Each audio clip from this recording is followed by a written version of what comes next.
SC ST OBC সমস্ত caste certificate এবার বাতিল হতে পারে। 2011 পর ইস্যু হওয়া সব কাস্ট সার্টিফিকেট নিয়ে বড় সিদ্ধান্ত রাজ্য সরকারের। পশ্চিমবঙ্গে জাতিগত শংসাপত্র কাস্ট সার্টিফিকেট ইস্যু ঘিরে নতুন করে প্রশাসনিক তৎপরতা শুরু হয়েছে।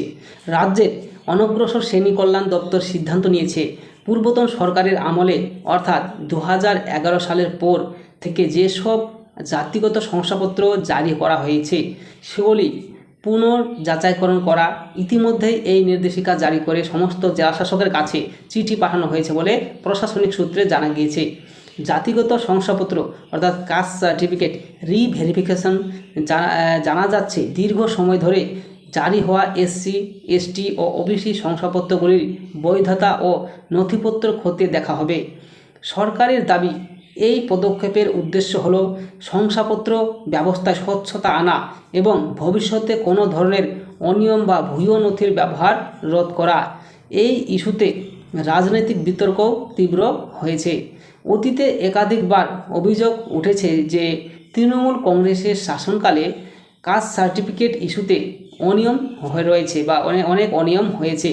রাজ্যের আদিবাসী উন্নয়ন এবং অনগ্রসর শ্রেণী কল্যাণ দপ্তরের মন্ত্রী ক্ষুদিরাম টুডু এই প্রসঙ্গে মন্তব্য করে বলেছেন, তৃণমূল কংগ্রেসের আমলে বহু ভুয়ো এবং গোলমিল থাকা এসসি এসটি ওবিসি সার্টিফিকেট তপশিলি শংসাপত্র তৈরি হয়েছে।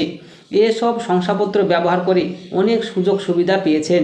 তিনি আরও জানিয়েছেন, এই ধরনের শংসাপত্র ইস্যুর সঙ্গে যুক্ত আধিকারিকদের বিরুদ্ধে কঠোর পদক্ষেপ নেওয়ার সিদ্ধান্ত নিয়েছেন।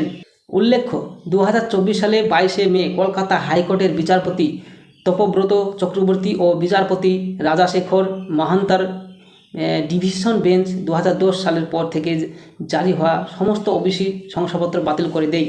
আদালতে জানায়, ওয়েস্ট বেঙ্গল ব্যাকওয়ার্ড ক্লাস কমিশনের 1993 সালের আইন অনুযায়ী যথাযথ প্রক্রিয়া মেনে এই শংসাপত্র ইস্যু করা হয়নি। পাশাপাশি রাজ্য সরকারকে নতুন করে সমীক্ষা করে সংশোধিত তালিকা প্রস্তুত করে শংসাপত্র ইস্যুর নির্দেশ দেওয়া হয়।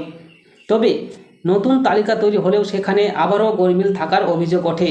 এরপর 2025 সালে 15 জুন আদালতে পূর্ববর্তী সরকারের সময়ে তৈরি ওই তালিকাগুলির উপরেও স্থগিতাদেশ জারি করে জাতিগত শংসাপত্র সংক্রান্ত রিভেরিফিকেশন প্রক্রিয়া কতটা কার্যকর হয় এবং দীর্ঘদিনের বিতর্কের কতটা স্বচ্ছতা সমাধান আনা সম্ভব হয় এবং সেদিকেই নজর সকলের।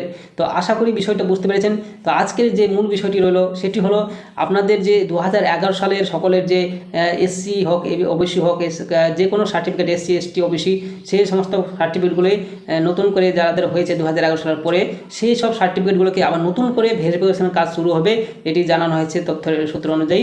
তো সেই জন্য আপনাদের যে কাস্ট সার্টিফিকেটগুলো রয়েছে সেগুলো আপনারা সঠিকভাবে একবার ব্লক অফিসে যেয়ে খোঁজ নেবেন আপনি কাজ কবে শুরু হবে না হবে, এবং আপনারা সঠিক সময়ে আপনাদের কাজগুলো ডকুমেন্টসগুলো আবার নিয়ে গিয়ে রিভেরিফিকেশন করে নেবেন। এই হচ্ছে আজকের তথ্য।